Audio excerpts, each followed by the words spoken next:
going to try something today. We'll see how this goes. I've been thinking a lot about, since the Packers drafted Matthew Golden and Savion Williams, kind of how that would make their offense look in 2024. And one of the ways I kind of do some of that stuff is I open up, this is Go Army Edge. It's a free program. You just have to register for it. And you can do a whole lot of like X's and O's and do some of that stuff on here. So I kind of wanted to look at kind of what it may look like. I don't think we're going to do Savion Williams today. I think we're just going to do Matthew Golden, because one of the scenarios I'm trying to walk through is the Packers' run game is currently constructed as they kind of like to run. One of their core runs, a couple other core runs. What does that ask of the wide receivers? How does that look? What kind of challenges does that present in a new world? So right now we have got, this is last year's offense. 11 personnel. So we have got right now, we've got Jaden Reed, Romeo Dobbs, Tucker Kraft, Christian Watson, and Josh Jacobs with, of course, Jordan Love at quarterback. So this is going to be a pin pull run. Again, 11 personnel, so that's one running back, one tight end, 3 wide receivers, and a condensed look. They like to run this out of condensed. Now, for the sake of just making this as easy as humanly possible, I am not going to have any motion in here. They do like to motion to this sometimes. I don't feel like doing that right now. So this may never see the light of day. So we'll see. I may just be doing this for myself because that's what I do at night anyway. So what they do is pin pull. So what we're doing is we're pinning and we're pulling. It's pretty easy. We've got 2x2 formation with 2 wide receivers on this side. We got Kraft off the line and slightly offset here, and Watson. Now Watson, what they're going to miss this year with Christian Watson is his blocking ability. He is the best crack blocker on the team. And so we've got this. So he's going to crack down here. You can get this block down here from Tucker Kraft. We'll just change that here to a line. There we go. And then they'll pull, sometimes the guard, more often than not, at right tackle here, they will pull down. Actually, I'll make this a little clearer here. So we'll crack that down here. Pull Zach Tom around. Tom's job is to kind of kick out here. And then it depends on how they want to run this. At times, they'll run this out of 2-back. If they run out of 2-back, they'll have this guy be a lead blocker. Right here, we're going to keep this 2x2. We're keeping this condensed. So you got the kick out here. So we got block. You're pinning this down to the inside. You usually have we'll double here probably with him trying to work up, there, something like that. Or depending, there. Whatever. We're basically trying to pin down the right side of the line, and then we're trying to run behind. Usually you get a pitch, outside pitch here, and you run it up there. That's what we're doing. So what we got Christian Watson here as the cracker. We've got Tucker Kraft also cracking. We've got Zach Tom as our puller. On the backside, we've got Jaden Reed. He can do a runoff, but this normally you kind of blocking down there. These backside ones on here, you're not asking the wide receivers to do too much. Sometimes you will just kind of turn this into a runoff, trying to get that guy to go with him, something like that. So a couple things I want to talk about here, and we'll just make this into a block. We'll make this into a block just to make this nice and easy. So I'm gonna leave the arrows there because I don't feel like changing it right now. So thought was initially, they got this in condensed. They like to run it out of condensed. They like to run a lot of condensed stuff. I did not see the numbers for this past year. I just wrote about this recently. But the Packers are, I know, after 2023, basically since they hired LaFleur, every year they've been one of the top 3 or 4 teams in terms of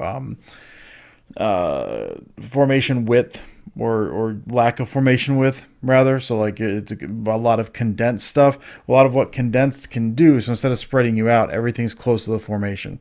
They've been inching closer every year under LaFleur.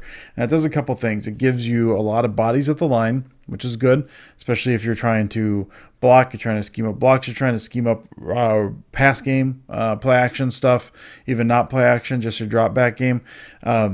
If you have the bodies, if you have the guys that can block, we got this right side over here is a perfect example. Even, Dobbs and Reed, I know Reed kind of gets a bad rep. Man, he tries. He'll lose slowly, but he tries. So you got guys who can block. You got two, in my estimation, this will come up to play in a little bit. In my estimation, two lockdown blockers on this team in 2024, which was Christian Watson and Dontavian Wicks. Both those guys, just tremendous blockers at the point of attack, down the field, whatever. Good, strong blockers, knew where they were supposed to be, tenacious. Whereas a guy like Reed and Dobbs, those guys can block, they know where they're supposed to be, but the technique's not always the best. They're not the strongest, and so you kind of lose something there. But if you get close to the formation, you got a couple blockers. You can run this stuff out of 11 personnel. You can run it out of 12. You can run that with a couple different wide receiver packages. But if you have Christian Watson out there, especially on the crack stuff, Dontavian Wicks is a strong blocker, but he's not very strong on the crack stuff. There's something about the spatial awareness of this when he's kind of coming up and cracking. Wicks will miss this guy. That's just something that they miss when Watson's not out there. Watson's not going to be out there. And then we'll get into a couple different things, right? So the other way you could do this with this condensed formation, I'm kind of all over the place, so I apologize. We're going to kind of clear out some of these guys here.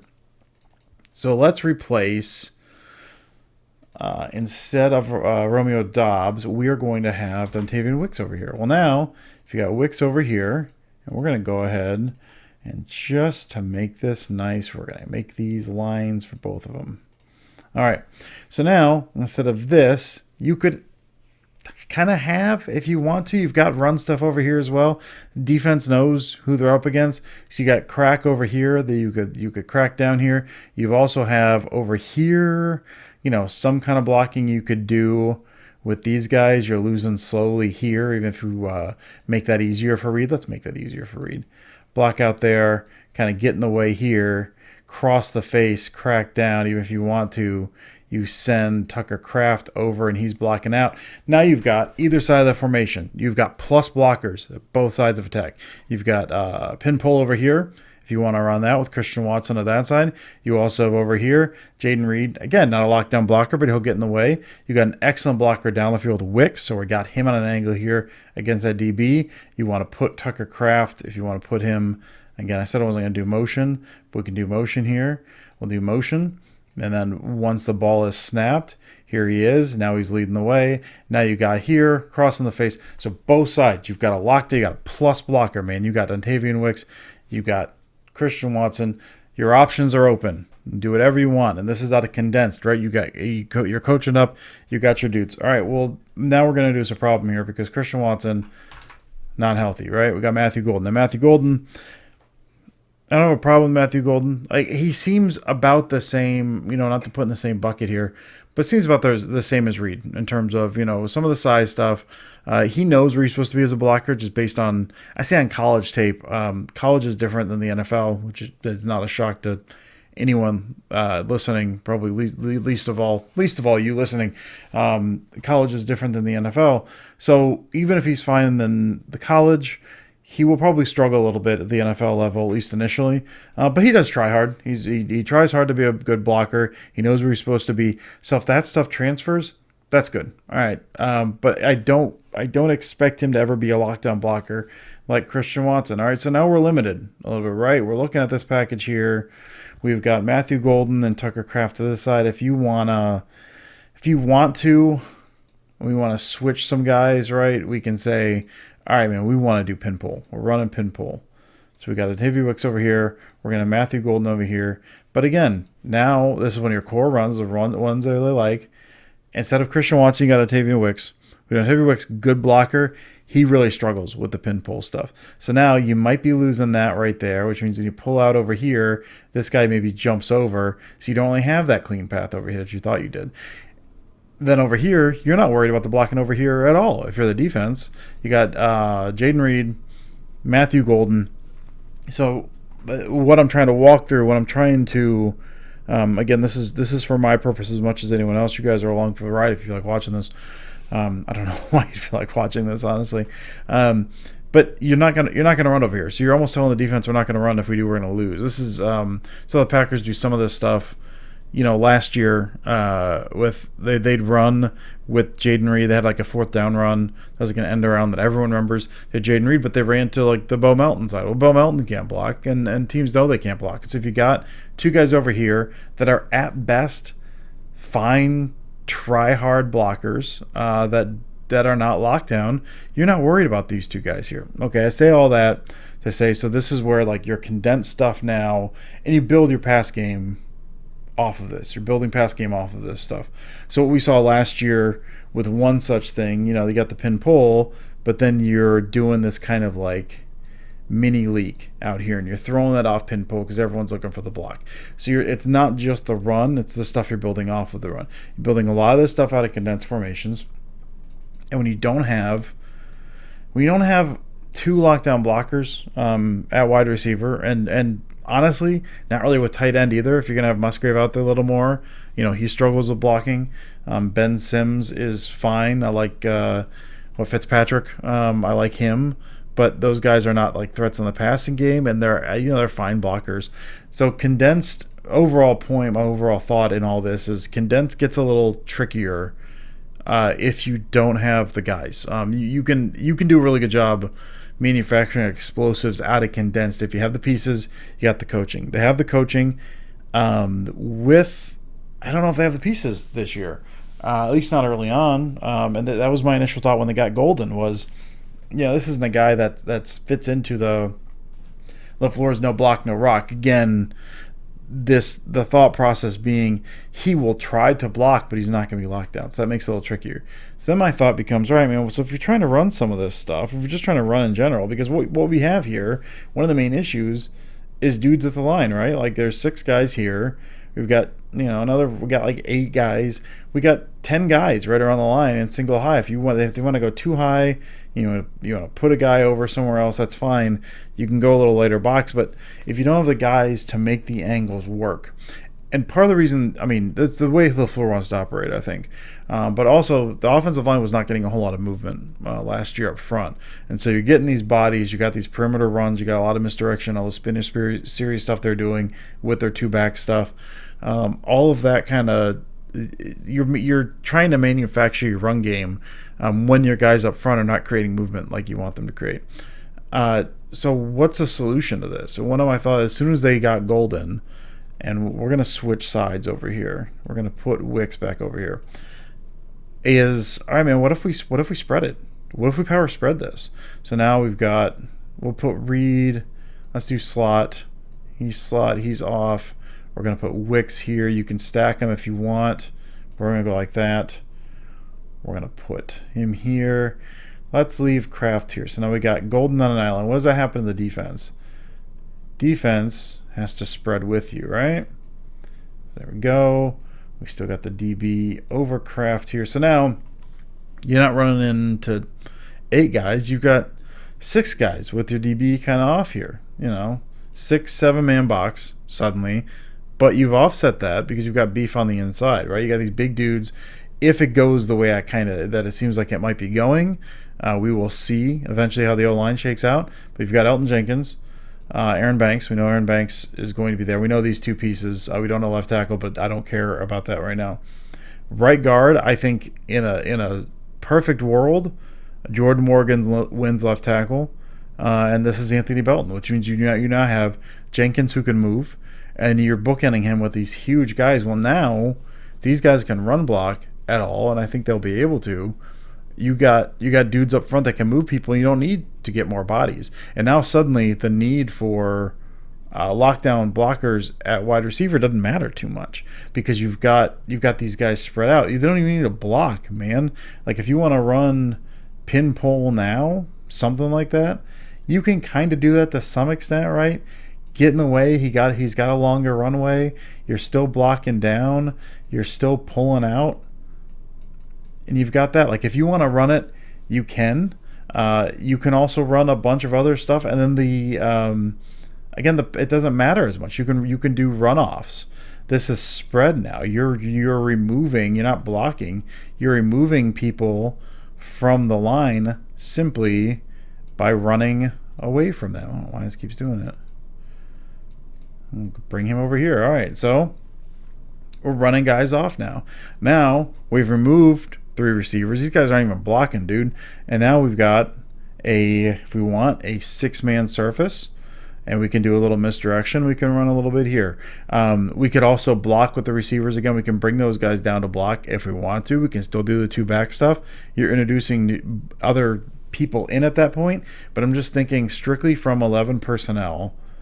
If we want to get bodies out there, and you have 2 guys, we'll just say at least 2 guys on the team, and both Golden and Reed, who are kind of a little undersized, not the best blockers. You've lost your best crack blocker in Christian Watson, and that's something that Dontayvion Wicks struggles with, even if he can be a good blocker in the box. Well, now you can run these guys off. You're dealing with lighter boxes. You've got dudes who can move, so now suddenly, all right, man, I want to run, counter. This is something they'll run. All right, we got a block here. We can pull, kick out, and kick out there. We now have pieces, and now he can kind of like come off of there and come up to this next level there, and there we go. Look at that. I don't know why there's an arrow there.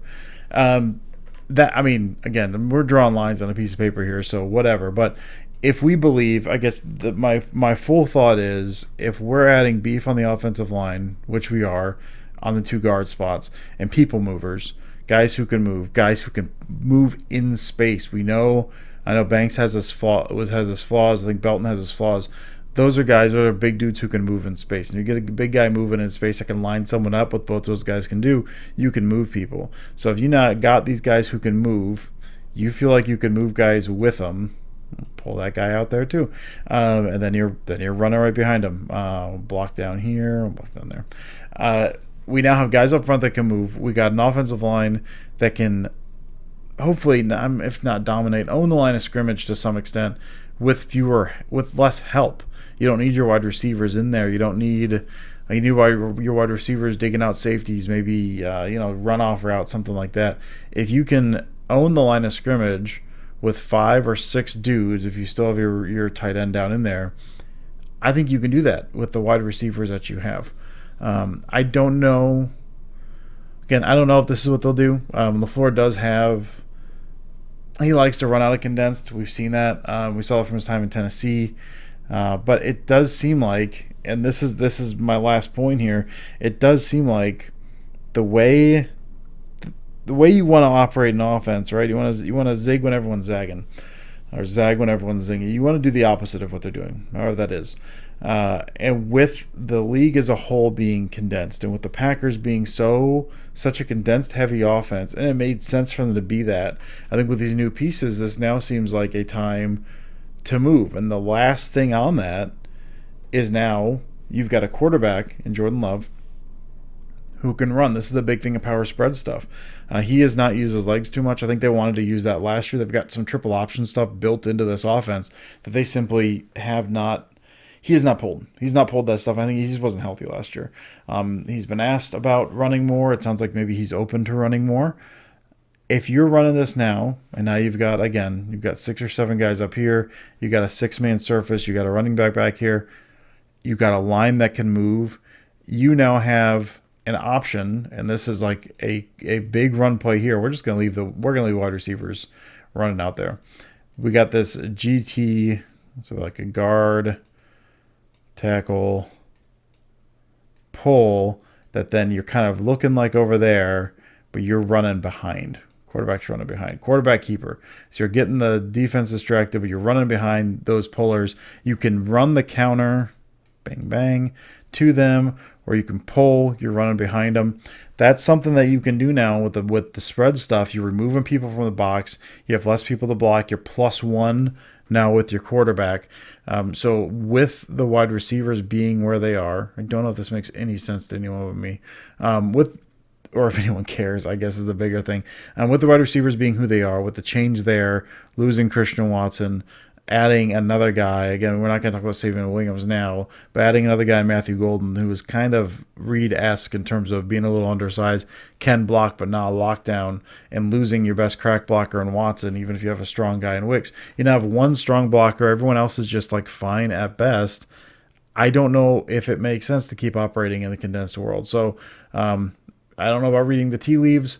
But as soon as Matthew Golden was drafted, my mind immediately went to how does the run game work out of condensed with Reed and Golden? How do you make that work? I think there are ways that you can make that work. I think this is one of them, is by kind of not scrapping, reworking what you've done, reworking the way you've operated in the past, and spreading it out a little more, getting lighter boxes, and then getting your quarterback to give you a +1 advantage as a runner. Not that he has to run all the time, but now you've got the threat of those legs. You can operate in spread, out of spread too. I mean, you usually can get more space here. Pre-snap reads a little easier. It can be a little easier, especially with a guy like Love's arm, to like sit back there and fire, make reads a little quicker. Not that Love has any problem reading anything, but he comes from a spread world. Love did back in college, which was, a while ago now. But to me, this is an approach that makes a certain amount of sense. I don't know who else is going to care. This is 20 minutes at this point. It's 1 a.m. I am tired. So I'm probably rambling a little bit, but this is how I try to make sense of things. Is I try to pull up some core plays, map it out. How did it work? We've got some pieces. How does it work now? And I don't know that it works with the pieces they have unless, Golden surprises you. Or if Savion Williams is just a lockdown blocker from the jump. Or Jaden Reed takes a jump in terms of blocking. But from the pieces they have, I don't know that it works. The way they want to operate in that condensed world, I don't know that it makes sense to operate that way with the pieces they have now. So I'm trying to make sense of it. So I'm probably wrong. People on the Packers are much smarter than I am. People in football in general, much smarter than I am. You obviously have a better feel of who's in the building when you're in the building with them. So we'll see, but just trying to game this out in my head a little bit. What does this look like? Condensed formation, some core runs. It makes way more sense to me to go spread with this. With the strength, and then you got the strengths of your wide receivers again. You got speed here too, right? You got, Wicks isn't slow, Reed isn't slow, Golden's a burner. You have speed on the outside as well, so now you can maybe win some of those one-on-one matchups. Especially Golden, I think, is good at the one-on-one stuff. You're threatening people downfield. You get a little more space in between the routes to operate, and then you get a lighter box, and now you've got Jordan Love running. So I've gone on long enough. No one's listening at this point. I may not post this. We will see. Obviously, if you're listening, I posted this, but I've been rambling too long. For any of you who have listened to this, watched this, I appreciate it. Don't judge me on just this one video, but this is, if you want to know how I spend my time at night thinking about this stuff, man, this is what I do. This is how I'm spending my time. So for better or worse, welcome inside my process to some extent as I start trying to game out what 2025 may look like. Thanks for watching / listening.